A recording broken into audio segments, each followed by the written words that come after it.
Hello नमस्कार दोस्तों, आपका स्वागत करता हूं इस यूट्यूब चैनल पर। दोस्तों आज हम लोग रीजनिंग के एक और नए पार्ट को देखने वाले हैं। ये रीजनिंग का पार्ट नंबर 8 होने वाला है। अगर आप इससे पहले वाले पार्ट नहीं देखे होंगे तो जाकर देख लीजिएगा। इस पार्ट के अंदर 10 इम्पोर्टेंट क्वेश्चन को देखेंगे जो बार बार एग्जाम में पूछे जाते हैं या फिर आने की संभावनाएँ रहती है। सभी क्वेश्चन इम्पोर्टेंट है। जैसे कि क्वेश्चन नंबर 7 को देख लीजिए। वेन आरेख वेन डायग्राम से रिलेटेड क्वेश्चन है। सुरक्षा पुलिस और चोर का किस प्रकार से वेन आरेख वेन डायग्राम बनेगा, ये हमसे पूछ रहा है। क्वेश्चन नंबर 3 को देख लीजिए। नंबर एनालॉजी रीजनिंग का प्रश्न है। ये देखने में आपको बहुत बड़ा प्रश्न दिख रहा होगा, बस इसको सेकेंडों में सॉल्व करवा देंगे। देखिए क्वेश्चन नंबर 8 को देखेंगे तो क्वेश्चन नंबर 8 हमें कह रहा है जिस प्रकार से कमरा का रिलेशन फर्श के साथ है उसी प्रकार से पूछ रहा है नदी का रिलेशन कौन सा शब्द से होगा। तो सभी क्वेश्चन इंपॉर्टेंट क्वेश्चन है जो बार बार एग्जाम में रिपीट किए जाते हैं या फिर आने की संभावनाएं रहती है। सभी क्वेश्चन को आपको एकदम शॉर्ट ट्रिक आसान तरीके के साथ सॉल्व कराने की कोशिश करेंगे। तो आप इस यूट्यूब चैनल पर नए हो तो चैनल को सब्सक्राइब जरूर कर लीजिएगा ताकि आपको डेली बाय डेली रीजनिंग का नए नए पार्ट मिलता रहे। चलिए 1 नंबर क्वेश्चन की ओर हम लोग चलेंगे। तो ये रहा हमारा 1 नंबर क्वेश्चन। 1 नंबर क्वेश्चन हमें कह रहा है नीचे दिए गए प्रश्न में लुप्त संख्या ज्ञात कीजिए। लुप्त संख्या कहाँ पर है हमारा, यहाँ पर है। इन्हीं क्वेश्चन मार्क पे दोस्तों कौन सी संख्या भरी जाएगी ये हमसे पूछ रहा है। जब भी हमें इस प्रकार के मिसिंग नंबर से रिलेटेड क्वेश्चन मिले तो ऐसे क्वेश्चन को हम लोग सामने सामने देखते हैं। यानी कि ये 8 से 64 कैसे लिख रहा है, 6 से 27 कैसे लिख रहा है, उसी प्रकार से हम लोग सोचेंगे हमारा 10 से कौन सा संख्या बनेगा जो ये क्वेश्चन मार्क पे भरा जाएगा। देखिए सबसे पहले हम लोग सोचेंगे तो ये 8 से 64 कैसे लिख रहे हैं। 8 को हम लोग क्या करेंगे ताकि हमारा 64 बन जाए। देखिए अगर हम लोग 8 का स्क्वायर कर देते हैं तो हमारा 64 बन जाता है। वही सेम हम लोग इसमें करेंगे। जब 6 का स्क्वायर करेंगे तो हमारा 36 हो जाएगा, लेकिन यहाँ पे देखिए 27 लिखा हुआ है। यानी कि इस प्रकार से इस क्वेश्चन मार्क को हम लोग सॉल्व नहीं कर सकते हैं। कोई और दूसरा तरीका से हम लोग सोचेंगे 8 से 64 लाने को। अगर आप लोग 64 को ध्यान से देखिएगा तो ये आपका 4 का क्यू भी है। फिर 27 को देखेंगे तो ये हमारा 3 का क्यू है। उसी प्रकार से सोचेंगे कि हम लोग 8 से 4 कैसे ला सकते हैं। अगर हम लोग 8 में 2 से भाग कर देंगे तो हमारा 4 बन जाएगा और 4 का क्यू करेंगे तो हमारे 64 बन जाएंगे जो कि यहाँ पर लिखा हुआ है। वही सेम हम लोग इसमें करेंगे। हमारा 6 है, 6 में जब 2 से भाग करेंगे तो हमारे 3 हो जाएंगे और जब 3 का क्यू करेंगे तो हमारे 27 हो जाएंगे जो कि यहाँ पर लिखा हुआ है।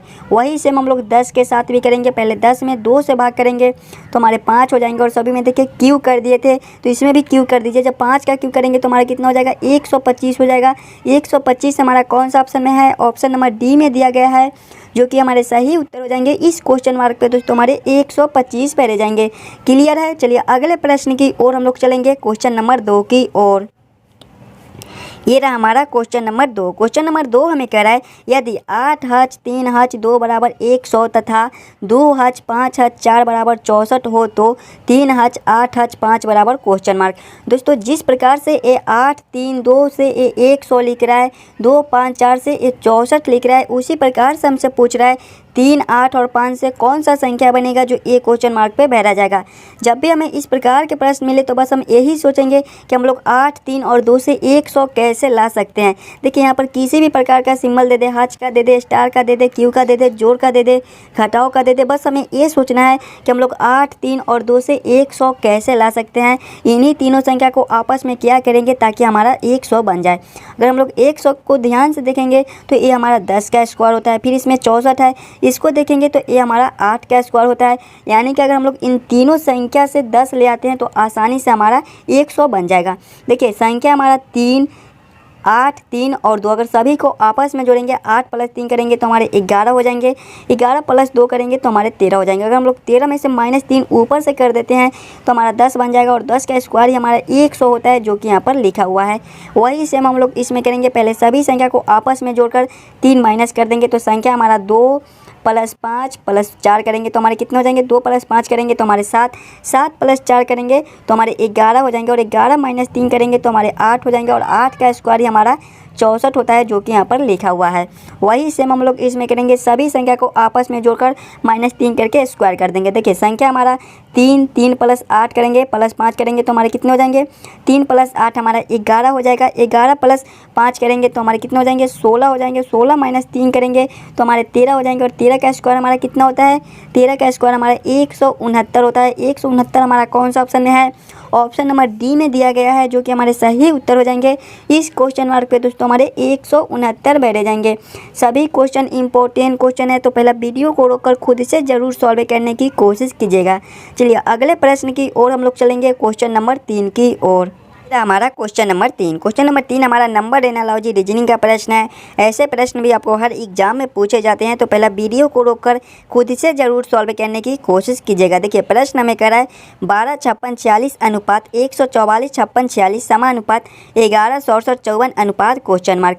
जिस प्रकार से दोस्तों 12 56 46 से 144 56 46 लिख रहा है, उसी प्रकार से हमसे पूछ रहा है 11 67 54 से कौन सा संख्या बनेगा जो ये क्वेश्चन मार्क पे बैठा जाए। जब भी हमें इस प्रकार के प्रश्न मिले तो सबसे पहले हम लोग इसको ध्यान से देखेंगे कि 12 56 46 से 144 56 46 कैसे लिख रहा है। एकदम आसान सा क्वेश्चन है। देखिए 56 46 को 56 46 यहाँ पर लिख दिया है, और ये जो 12 है इसका स्क्वायर कर दिया। जब 12 का हम लोग स्क्वायर करेंगे तो हमारे 144 हो जाएंगे, और लास्ट वाला सभी संख्या को सेम लिख दिया है 56 46। वही सेम हम लोग इसमें करेंगे। फर्स्ट वाले दो संख्या को स्क्वायर करेंगे तो हमारा 11 है, जब 11 का स्क्वायर करेंगे तो हमारे 121 हो जाएंगे, और लास्ट वाले सभी संख्या को देखिए सेम लिखा दिया था, तो वही सेम हम लोग लिख देंगे 67 54 लिख देंगे।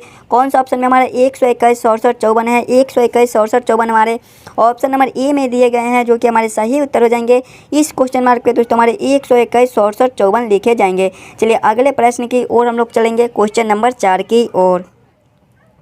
ये रहा हमारा क्वेश्चन नंबर 4। क्वेश्चन नंबर 4 हमें कह रहा है यदि 16 मार्च 2018 को सोमवार दिन था तो 12 मई 2018 को कौन सा दिन रहा होगा। कैलेंडर से रिलेटेड क्वेश्चन है। ऐसे क्वेश्चन भी आपको एग्जाम में देखने को मिल जाएंगे। देखिए जब भी हमें इस प्रकार के प्रश्न मिले तो सबसे पहले हम लोग टोटल दिन को निकालेंगे। टोटल दिन कैसे निकालेंगे, देखिए यदि 16 मार्च 2018 को सोमवार दिन था, मार्च सबसे पहले 16 मार्च है तो हम लोग मार्च को देखेंगे। मार्च हमारा कितना दिनों का लगता है, मार्च हमारे 31 दिन के लगते हैं, और मार्च में हमारे कितने दिन दिए गए हैं 16 दिन। इसको माइनस कर लेंगे। जब 31 माइनस 16 करेंगे तो हमारे कितने हो जाएंगे, इधर हमारे कितने हो जाएंगे 10 1 11 5, इधर हमारे हो जाएंगे 1, यानी कि 15 दिन हमारे मार्च में बच जाएंगे। फिर हमारा मार्च के बाद कौन सा महीना आता है, मार्च के बाद हमारा अप्रैल आता है, तो अप्रैल हमारे कितने दिनों के लगते हैं 30 दिनों के लगते हैं। फिर हमारा अप्रैल के बाद मई आता है, तो मई यहाँ पर दिया गया है 12 मई दिया गया है, यानी कि मई में हमारे 12 दिन दिए गए हैं, तो इसको भी ले लेंगे। फिर हमारा क्या है, साल को देखेंगे तो 2018 यानी कि साल हमारा सेम है, बस हमारे टोटल इतने दिन बनते हैं। हम इसी को आपस में सभी को जोड़ लेंगे।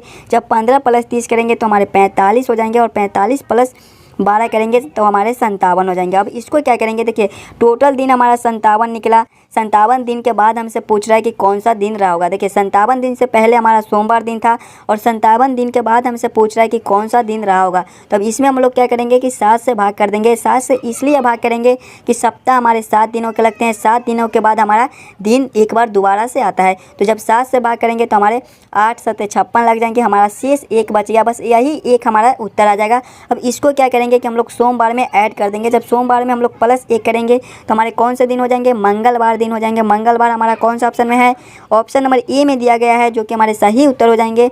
जिस प्रकार से दोस्तों 16 मार्च 2018 को सोमवार दिन था, उसी प्रकार से हमारा 12 मई 2018 को मंगलवार दिन रहेगा।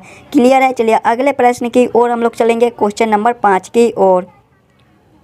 ये रहा हमारा क्वेश्चन नंबर 5। क्वेश्चन नंबर 5 हमें कह रहा है नीचे दिए गए श्रृंखला को पूरा करें। श्रृंखला सीरीज से रिलेटेड क्वेश्चन है हमारा। एक श्रृंखला सीरीज चल रहा है और यहाँ पर क्वेश्चन मार्क है। इन्हीं क्वेश्चन मार्क पे दोस्तों कौन सी संख्या बढ़ी जाएगी ये हमसे पूछ रहा है। जब भी हमें श्रृंखला सीरीज से रिलेटेड क्वेश्चन मिले तो सबसे पहले हम लोग श्रृंखला को ध्यान से देखेंगे और समझने की कोशिश करेंगे हमारा किस प्रकार का श्रृंखला है, इसे हम लोग कैसे जल्द से जल्द सॉल्व कर सकते हैं।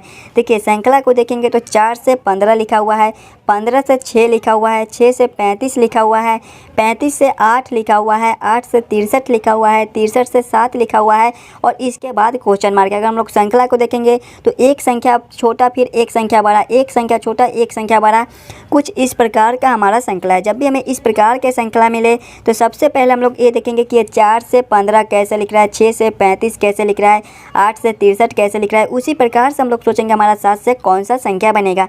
देखिए 4 से 15 लिख रहा है, अगर हम लोग लोग 4 का स्क्वायर करेंगे तो हमारे कितने हो जाएंगे 16 हो जाएंगे, और इसमें से 1 माइनस करेंगे तो हमारा 15 हो जाएगा, जो कि यहाँ पर लिखा हुआ है।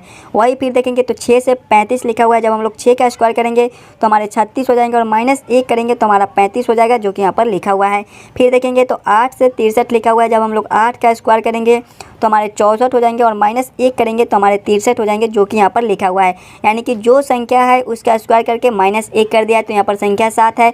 जब हम लोग 7 का स्क्वायर करेंगे तो हमारे कितने हो जाएंगे 7 7 49 हो जाएंगे, और माइनस 1 करेंगे तो हमारे 48 हो जाएंगे। 48 हमारा कौन सा ऑप्शन में है? ऑप्शन नंबर सी में दिया गया है, जो कि हमारे सही उत्तर हो जाएंगे। इस क्वेश्चन मार्क पे दोस्तों हमारे 48 बैठे जाएंगे। अगर आपको किसी भी क्वेश्चन में कोई दिक्कत हो तो हमें कमेंट करके बताइएगा। चलिए अगले प्रश्न की ओर हम लोग चलेंगे, क्वेश्चन नंबर 6 की ओर। ये रहा हमारा क्वेश्चन नंबर 6। क्वेश्चन नंबर 6 हमें कह रहा है निम्नलिखित प्रश्नों में दिए गए विकल्पों में से प्रश्न चिन्ह के स्थान पर आने वाली संख्या को चुनिए। प्रश्न चिन्ह कहाँ पर है? यहाँ पर है। इन्हीं क्वेश्चन मार्क पे दोस्तों कौन सी संख्या भरी जाएगी ये हमसे पूछ रहा है। जब भी हमें इस प्रकार के मिसिंग नंबर से रिलेटेड क्वेश्चन मिले तो ऐसे क्वेश्चन को हम लोग 2 तरीके से सॉल्व कर सकते हैं।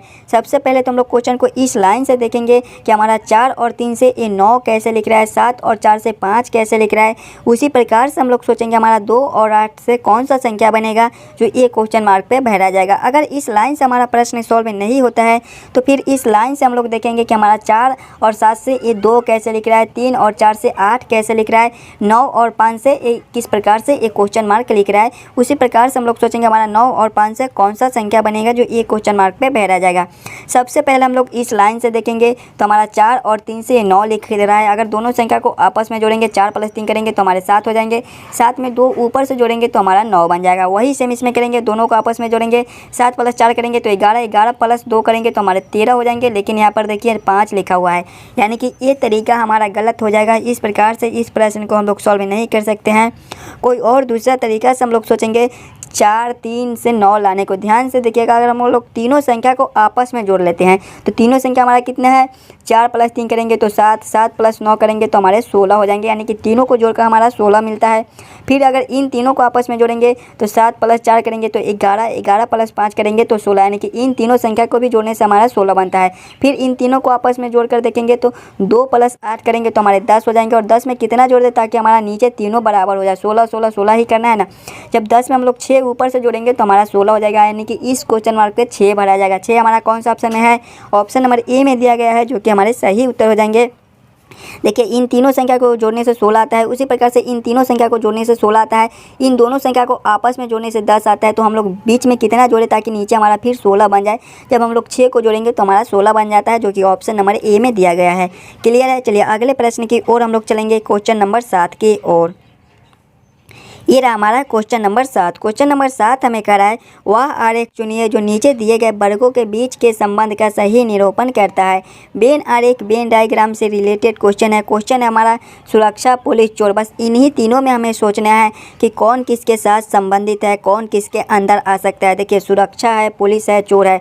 पुलिस क्या करता है कि सुरक्षा करता है, तो सुरक्षा के अंदर ही हमारे पुलिस आ जाएंगे, और चोर ये हमारे अलग हो जाएंगे। बहुत सारे स्टूडेंट करेंगे कि पुलिस के अंदर चोर को रख देंगे तो गलत हो जाएगा। सुरक्षा के अंदर पुलिस आएंगे और चोर हमारा अलग है। सबसे पहले हम लोग सुरक्षा के लिए एक गोला बना लेंगे। पुलिस हमारे सुरक्षा करते हैं तो पुलिस को हम लोग सुरक्षा के अंदर रख देंगे, और फिर हमारा चोर बचा, ये हमारा सबसे अलग है। तो इसका वेन डायग्राम कुछ इस प्रकार से बनेगा, जो कि ऑप्शन नंबर सी में दिया गया है। क्वेश्चन नंबर 7 का हमारा ऑप्शन नंबर सी सही उत्तर हो जाएगा। चलिए अगले प्रश्न की ओर हम लोग चलेंगे, क्वेश्चन नंबर 8 की ओर। ये रहा हमारा क्वेश्चन नंबर 8। क्वेश्चन नंबर 8 हमें कह रहा है निम्नलिखित प्रश्न में दिए गए विकल्पों में से संबंधित शब्द को चुनिए। प्रश्न हमें कह रहा है कमरा अनुपात फर्श, समानुपात नदी अनुपात क्वेश्चन मार्क। दोस्तों जिस प्रकार से कमरा से फर्श लिख रहा है उसी प्रकार से हमसे पूछ रहा है कि नदी से कौन सा शब्द बनेगा जो एक क्वेश्चन मार्क पे भरा जाएगा। जब भी हमें इस प्रकार के प्रश्न मिले तो सबसे पहले हम लोग ये सोचेंगे कि एक कमरा से फर्श कैसे लिख रहा है। हम लोग कमरा से फर्श कैसे लिख रहा है ये सोचेंगे। देखिए कमरा के सबसे निचले भाग को हम लोग फर्श कहते हैं। कमरा में जो सबसे निचले वाले भाग होते हैं उसी को हम लोग फर्श कहते हैं। उसी प्रकार से नदी के सबसे निचले वाले भाग को हम लोग क्या कहते हैं? तल कहते हैं। तल हमारा कौन सा ऑप्शन में है? ऑप्शन नंबर डी में दिया गया है, जो कि हमारे सही उत्तर हो जाएंगे। जिस प्रकार से कमरा के सबसे निचले वाले फर्श को हम लोग सबसे निचले वाले भाग को फर्श कहते हैं, उसी प्रकार से नदी के सबसे निचले वाले भाग को हम लोग तल कहते हैं। चलिए अगले प्रश्न की ओर हम लोग चलेंगे, क्वेश्चन नंबर 9 की ओर। Question number 9। क्वेश्चन नंबर 9 हमें कह रहा है नीचे दिए गए प्रश्न में संबंधित अक्षर को चुनिए। प्रश्न हमें कह रहा है OPQ अनुपात TUV समानुपात ABC अनुपात क्वेश्चन मार्क। दोस्तों जिस प्रकार से OPQ का रिलेशन TUV के साथ है उसी प्रकार से हमसे पूछ रहा है ABC का रिलेशन कौन सा अक्षर से होगा जो एक क्वेश्चन मार्क पे बैठे जाएंगे।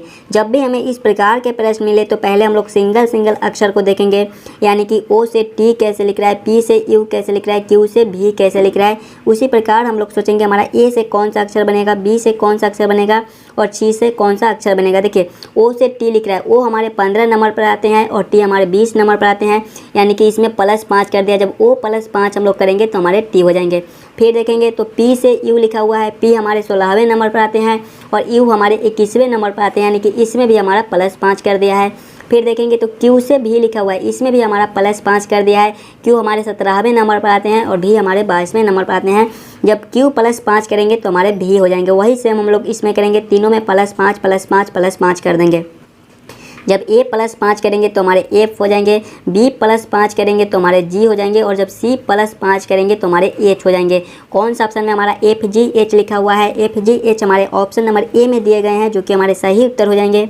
इस क्वेश्चन मार्क पे दोस्तों हमारे FGH बैठे जाएंगे। चलिए अगले प्रश्न की ओर हम लोग चलेंगे, क्वेश्चन नंबर 10 की ओर। ये रहा हमारा क्वेश्चन नंबर 10। क्वेश्चन नंबर 10 हमें कह रहा है नीचे दिए गए प्रश्नों में त्रिभुजों की संख्या बताइए। इस प्रश्न में टोटल कितने त्रिभुज है ये हमसे पूछ रहा है। इस आकृति में टोटल कितने त्रिभुज बन रहे हैं ये हमसे पूछ रहा है। जब भी हमें त्रिभुज ट्रायंगल काउंट करने के लिए बोले तो सबसे पहले हम लोग फिगर को ध्यान से देखेंगे और समझेंगे हमारा किस प्रकार का फिगर है, इसमें हम लोग कैसे जल्द से जल्द त्रिभुज काउंट कर सकते हैं। देखिए फिगर को देखेंगे तो हमारा एक ए वाला चतुर्भुज है, बस इसको 90 डिग्री के कोण पे घुमा दिया है। जब भी हमें चतुर्भुज में त्रिभुज काउंट करने के लिए बोले तो हम लोग कौन सा ट्रिक यूज करते हैं, पहले छोटे छोटे खंड को काउंट कर लेंगे। तो इसमें हमारा छोटा छोटा खंड कितना है, एक ए हो जाएगा, दूसरा ए हो जाएगा, तीसरा ए हो जाएगा और चौथा ए हो जाएगा। बस इसमें 2 से गुना कर देंगे, 4 हमारा छोटा छोटा खंड है, 4 गुना 2 करेंगे तो हमारे 8 हो जाएंगे, यानी कि इसमें हमारे 8 त्रिभुज बनते हैं। इस वाले चतुर्भुज में हमारा 8 त्रिभुज बनता है। फिर देखेंगे तो हमारा एक ए वाला त्रिभुज बन जाएगा, ये हमारा 9वां हो जाएगा। एक ए वाला बन जाएगा, ये हमारा 10वां हो जाएगा और हमारा एक ए वाला बन जाएगा, ये हमारा 11वां हो जाएगा और एक ए वाला दिख रहा है ये हमारा 12वां हो जाएगा। यानी कि इस आकृति में हमारे टोटल 12 त्रिभुज बनते हैं। 12 कौन सा ऑप्शन में है, ऑप्शन नंबर बी में दिया गया है, जो कि हमारे सही उत्तर हो जाएंगे। आशा करता हूं दोस्तों आप सभी क्वेश्चन को बढ़िया से समझ गए होंगे। अगर आपको किसी भी क्वेश्चन में कोई दिक्कत हो तो हमें कमेंट करके बताइएगा। मिलते हैं आपसे अगले